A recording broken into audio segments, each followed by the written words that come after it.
She didn't just hand me divorce papers, she tossed $100 bill across the table like I was a beggar. "Book a cab to your parents' place," she sneered. "Goodbye." Beside her, my brother, smiling, smug, leaned back in his chair. The self-proclaimed CEO of our billion-dollar furniture empire, the man she left me for. And then my lawyer laughed, out loud, because he knew the truth, they didn't. My brother was always the golden boy, smooth talker, family favorite, the one who never worked a full day in his life, yet everyone swore he was destined for greatness. I was the shadow, the quiet one, the son who stayed late in the warehouses, learning every blueprint, every contract, every weakness in the supply chain. When our father passed, the empire needed a leader. My brother claimed the spotlight. My wife stood beside him, whispering in his ear, fueling his ego. And me, I stayed silent, because real power doesn't brag. Real power waits.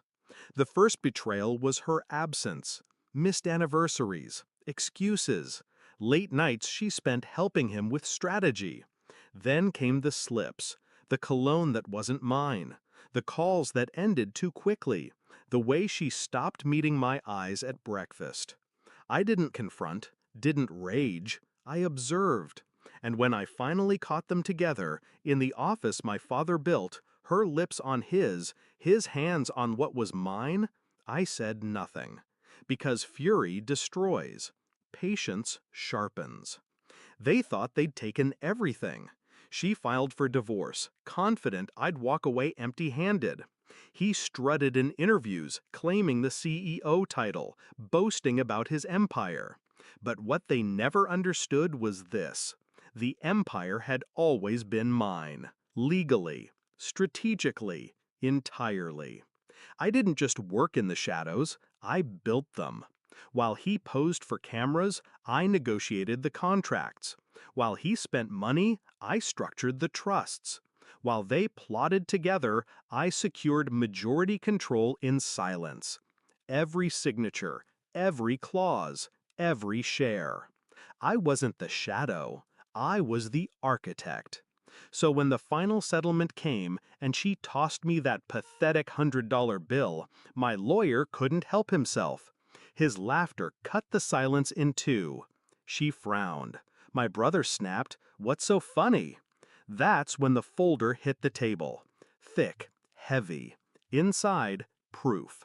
Articles of incorporation, voting rights, board resolutions, every piece showing that my brother wasn't CEO. He never had been. I was. Her smirk collapsed first. His face followed, draining pale as the document spread out before him.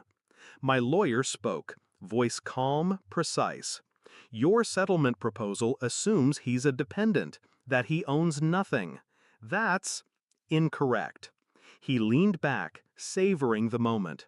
As majority shareholder and sitting CEO, my client isn't walking away with scraps. He is the company. The room went dead quiet. My brother tried to recover, stammered something about a mistake, about Dad's wishes. I finally spoke. "No, this was always the plan. You wanted the crown without the weight. You let me do the work while you played the king." And she, I looked at her, cold, steady, thought she was clever, tying herself to a title that was never his. I slid the folder toward them. Checkmate. The rest unfolded like theater. The settlement flipped instantly. She left with nothing but debt. The $100 she tossed at me sat untouched on the table, a monument to her arrogance. My brother, forced off the board, stripped of power, his name erased from the press releases he once adored. The empire didn't crumble, it thrived, because it had always been mine. They just hadn't realized until it was too late. I walked out of that room without looking back, not because I didn't want to see their faces collapse further, but because I didn't need to.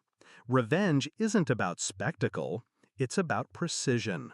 It's about letting your betrayers write their own downfall while you hold the pen. She thought I'd be humiliated. He thought he'd stolen my crown.